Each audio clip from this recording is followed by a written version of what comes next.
बहुत सारे लोग ये पूछते हैं कि हमें जश क्यों नहीं मिलता।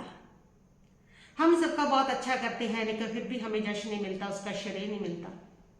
बहुत सारे लोग अच्छे भी होते हैं लेकिन उनके अच्छे का उनको कोई श्रेय नहीं मिलता है। एक ही घर में रहने वाली दो बहुएं हैं, एक कुछ भी नहीं करती तो भी उसको सम्मान दिया जाता है, तो भी उसको श्रेय दिया जाता है। एक बहुत करती है, सारा दिन करती है, फिर भी उसको श्रेय नहीं मिलता उसका, फिर भी उसको संदेह की दृष्टि से देखा जाता है।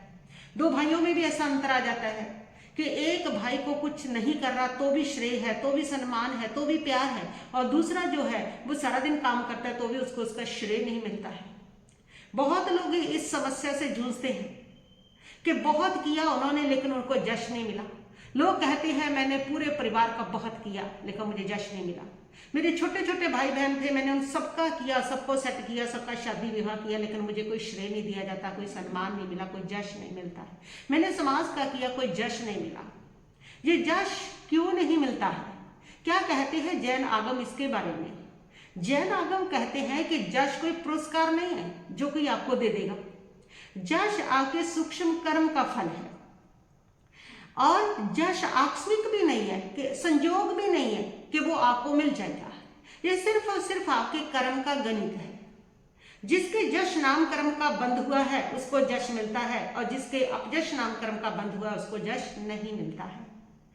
नाम कर्म के ये दो भेद है, जश नाम कर्म और अपजश नाम कर्म। जिन्होंने जश कर्म नाम जिनका बंधा है वो लोग अगर थोड़ा भी किसी का करते, नहीं भी करते तो भी सम्मान पाते हैं, उनको श्रेय मिलता है, बिना किए का भी श्रेय मिलता है, जो किया उसका भी श्रेय मिलता है। और जिन्होंने अपजश नाम कर्म का बंद किया है वो चाहे कितना भी करे तो भी उनको उसका श्रेय नहीं मिलता है, उनका जश उनको नहीं मिलता है। तो कौन सा ऐसा ये कर्म हम कर लेते हैं जिससे हमारा जश कर्म रुक जाता है, हमारे किए हुए का श्रेय रुक जाता है, हमें सम्मान नहीं मिलता है? कौन सा ऐसा हम कर्म कर लेते हैं, कौन सा ऐसा बंद कर लेते हैं? जैन आगम इसके बारे में कहते हैं कि जो आपका जश कर्म का बंद पड़ता है उसका कारण है कि जब जब आपने पूर्व भाव के अंदर दान किया, पुण्य की, सेवा की, धर्म किया, लेकिन वो अहंकार के भाव से किया कि मैं ही सबसे ज्यादा धर्मात्मा हूं, मैंने तपस्या किया मैं तपस्वी हूं, दान किया तो मैं धनी हूं, जहां प्रदर्शन की भावना से किया कि लोग देखें, मेरे अहंकार का पोषण हो, मेरी ज्यादा से ज्यादा लोग देखे, प्रशंसा करे, ऐसे प्रदर्शन के भाव से आपने किया, तो अहंकार के भाव से जो भी आपने अच्छा कर्म किया उसके वजह से आपका जश कर्म रुक जाता है। और उसके साथ यदि आप जो अच्छा कर्म करते हैं वो अपेक्षा के भावों के साथ करते हैं, प्रशंसा की चाहत के साथ करते हैं कि मैंने सेवा की है तो सब मेरी प्रशंसा करें, देखे लोग, मैंने ये किया है तो उसकी मेरे को प्रशंसा मिले। जब जब आप कोई अच्छा काम प्रशंसा के भावों से करते हो तब जश कर्म जो है वो आपका रुक जाता है, उसका बंद हो जाता है, जश का बंद हो जाता है। और उसके साथ तीसरा कारण है निंदा चुगली करने से और दूसरों के दोष देखने से जश कर्म रुक जाता है। क्योंकि जब जब आप दूसरों की निंदा चुगली करते हो तो आप दूसरे के जश को कम कर रहे हो, उसके दोष दे करके उसको जश को घटाने का काम कर रहे हो। और जो दूसरे के जश को घटाता है, प्रकृति का नियम है कि अपने आप उसका जश तो घट ही जाता है। जो हम कर रहे हैं वो हमारे पास ही लौट के आना है। आप दूसरे के जश को समाप्त करने की कोशिश कर रहे हो, निंदा करके, चुगली करके, दोष देके, तो आपका जो जश है वो अपने आप समाप्त हो जाएगा। ये कर्म का प्रभाव हुआ करता है। और अगला जो कारण है वो है कि माया और छल। जब जब आपके भीतर माया छल जितना ज्यादा होगी उतना ही आपका जश कर्म रुक जाएगा। तो जश कर्म जो है वो आपका बंधता कैसे है? वो बंधता है जब आपके भीतर विनम्रता के भाव होते हैं, जब निष्काम सेवा के भाव होते हैं, जब आपके पास बलिदान करवाने के भाव होते हैं, जब आप किसी की निंदा चुगली नहीं करते हैं, ऐसे भाव जब आपके भीतर होते हैं तब आपका जश कर्म बंधता है। और ये जश कर्म जैसे ही बंधता है किसी क्रिया के आधार पर नहीं बंधता कि आपने दान किया, पुण्य किया, धर्म किया, आपका तो जश कर्म बंधना चाहिए, वो आपके भाव के आधार पर बंधता है। दान पुण्य क्रिया एक चीज है और भाव उससे अलग चीज है, दोनों में बहुत अंतर है। क्रिया आप धर्म की कर रहे हो, लेकिन भाव कैसे हैं? अगर आपके भाव मलिन है, अगर आपके भाव कलुषित है, अगर आपके भाव सही नहीं है, तो जो आपने पुण्य किया है उस पुण्य का फल तो आपको मिलेगा, लेकिन आपको उसका यश नहीं मिलेगा, श्रेय नहीं मिलेगा, यश आपका रुक जाएगा। तो यश कर्म तब मिलता है जब आपके भाव निर्मल होते हैं। ये भावों पर आधारित है, भावों पर डिपेंड है यश कर्म। निश्चित ही पूरे भाव में आपके भाव ईर्ष्या के रहे हैं, आपके भाव दोष दृष्टि के, निंदा चुगली के, अहंकार के और प्रशंसा पाने के भाव रहे हैं, और उसके कारण ही ये सबके साथ हो रहा है कि उनको किए का श्रेय नहीं मिल रहा, उनको यश नहीं मिल रहा। और ये समस्या सारी दुनिया की है, सभी लोगों की है। सभी लोग इस बात से दुखी है, पीड़ित है कि मैंने इतना किया, मैं इतना करता हूं और मुझे उसका श्रेय नहीं मिल रहा, मुझे उसका यश नहीं मिल रहा, मुझे सम्मान नहीं मिल रहा। सभी लोग पीड़ित हैं। उसका कारण है कि उनके ये सारे कलुषित भाव, उनके ये सारे मलिन भाव। यश जब भी आपको मिलेगा, जितने आपके भाव निर्मल होंगे, जितने आपके भाव पवित्र होंगे, जितने आपके भाव जो है वे निष्काम भाव से सेवा के होंगे, जितने विनम्र भाव होंगे, उतना ही आपका यश कर्म फैलेगा, उतना ही आपका यश कर्म चलेगा। यश कर्म का आपका बंद होगा, जिसका आप भुगतेंगे, आपको हर सच्चे का श्रेय मिलेगा। और जब आप अपयश कर्म का उदय आता है, उस समय व्यक्ति सच्चा है, फिर भी उसको कोई सच्चा नहीं मानता, सब उसको संदेह की दृष्टि से देखते हैं। वो अच्छा है फिर भी बदनाम होता है, उसकी पल पल आलोचना होती है, क्योंकि उसका अपयश नाम कर्म का उदय है। और ये अपयश नाम कर्म बंधता है आपके भावों से। जितने मलिन भाव होंगे, जितने कलुषित भाव होंगे, उतना अपयश आपका बनेगा। जितने पवित्र भाव होंगे, जितने निर्मल भाव होंगे, जितने विनम्रता के भाव होंगे, उतना यश कर्म आपके बंधेगा। आप पीछे का बंदा सो बंदा, पीछे जो किए आपने ऐसे मलिन भाव आपके रहे हैं, तो वो मलिन भावों के कारण ही आपको यश नहीं मिल रहा। अब झांकिए अपने हृदय के भीतर आपके भाव कैसे हैं। अब देखिए, ये मत पूछिए कभी किसी से मुझे यश क्यों नहीं मिलता। प्रतिदिन अपना आत्मचिंतन कीजिए, मंथन कीजिए अपने आप से। प्रतिदिन सुबह उठ करके पूछिए अपने आप से, मेरे भाव कैसे हैं। अपने भावों को निर्मल कीजिए। आगे के लिए आपको यश कर्म का बंध होगा, आपको यश मिलेगा, आपको श्रेय मिलेगा, आपको सम्मान मिलेगा।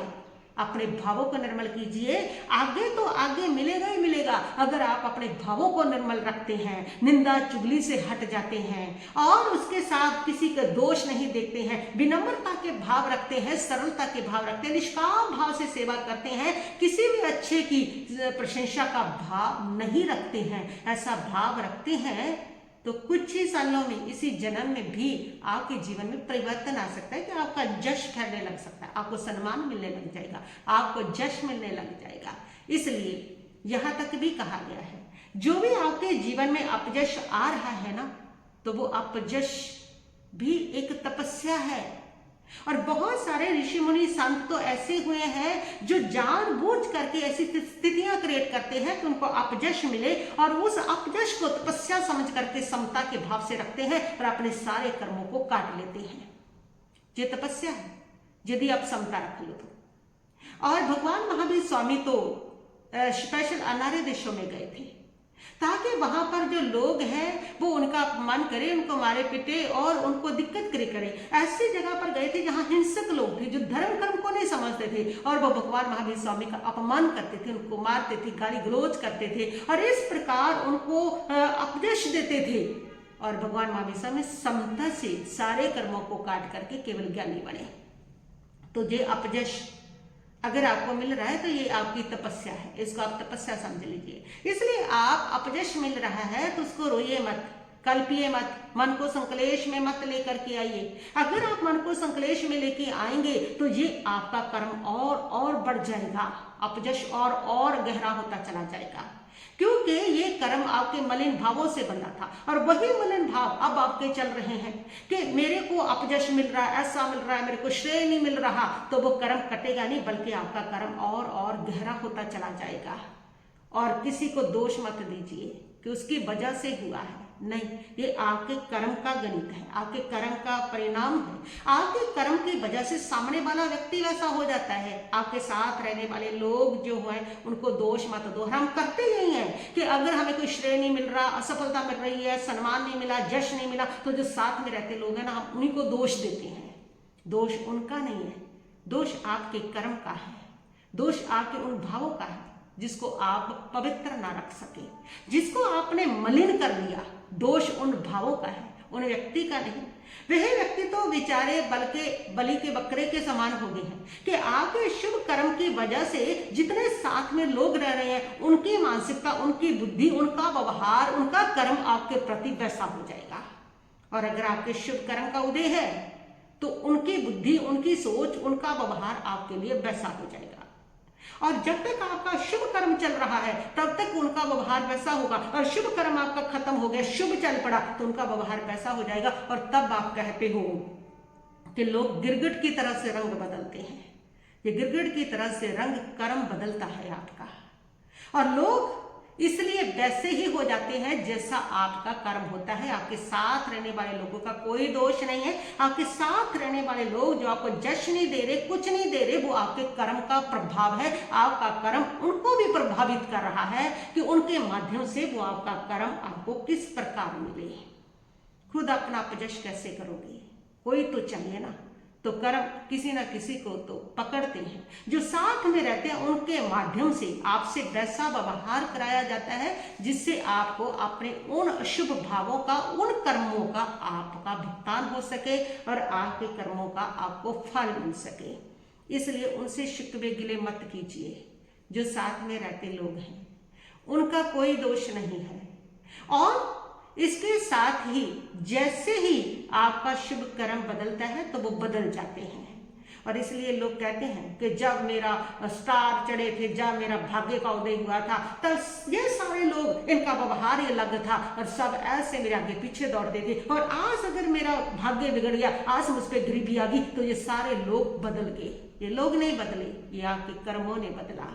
उस समय आपके पुण्य थे, आपके शुभ कर्म उदय में आए थे, इसलिए लोगों का व्यवहार आपके प्रति वैसा था। और अब आपके अशुभ कर्म का उदय आ गया, आपकी संपत्ति चलेगी, आप सफल होगे, आप फेल होगे। और जब आपके शुभ कर्म है और शुभ कर्म चारों तरफ घूमते हैं, आपके अपने रिश्तों में भी आपके प्रति वैसा व्यवहार हो गया, वैसा ही आपके लिए उनकी सोच होगी। तो ये सारे तो आपके कर्म की वजह से ही घूमते हैं। इनका जो भी व्यवहार है आपके प्रति, इनका जो भी सोच है आपके प्रति, इनका जो भी कर्म है आपके प्रति, वो सारा आपके कर्म की वजह से है। आपका पुण्य है, आपका शुभ है, तो ये सब आपके अनुसार चलेंगे, और आपका शुभ कर्म है तो ये सब आपके प्रतिकूल चलेंगे। इसलिए आप उनको दोष मत दीजिए, आप अपने कर्म को देखिए, अपने भाव को शुद्ध कर लीजिए। शुद्ध भाव से ही जश कर्म का बंद हुआ करता है। तो ये जश कर्म अगर आपको नहीं मिल रहा तो संकलेश मत कीजिए, ये एक तपस्या है।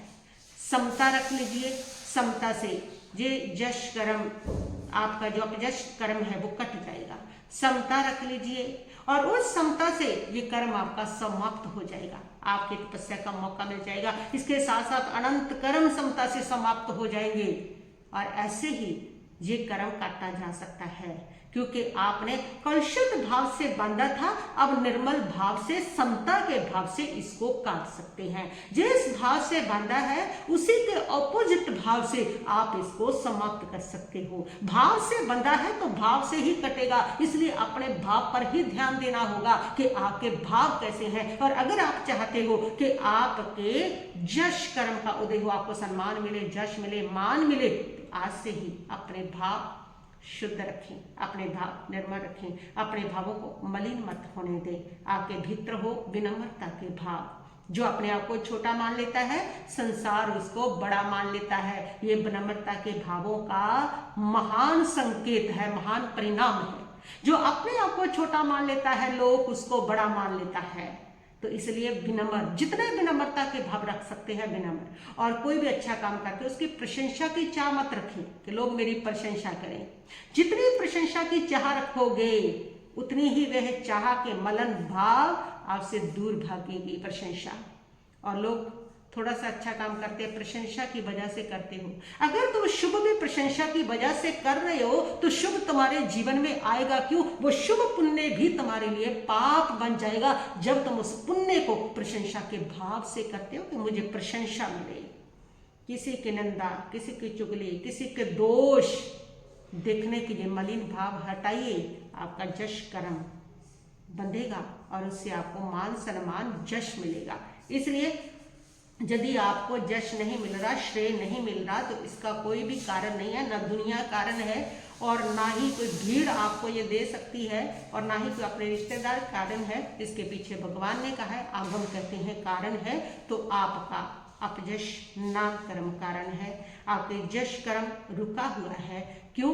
क्योंकि आपने ऐसे मलिन भाव रखे थे जिसके कारण आपका यश कर्म रुक गया कि आपने अहंकार से किसी का सेवा धर्म दान किया, आपने प्रदर्शन की भावना से किया, आपने हर शुभ काम को प्रशंसा के उद्देश्य से किया कि मुझे सम्मान मिले। आपने दूसरों की निंदा की, दूसरों की चुगली करके उनके यश को घटाने का प्रयास किया, दूसरों को दोष दे करके उनके सम्मान को घटाने का प्रयास किया और आपने इसी प्रकार छल कपट किया करके भी अपयश नाम कर्म का बंद किया। तो इन कारणों से आपने बंद किया था। तो ये मलिन भाव थे और इन सारे मलिन भावों को हटाएं। प्रतिदिन सुबह शाम सोते हुए उठें और पूछिए अपने आप से, क्या मेरे भाव मलिन तो नहीं है?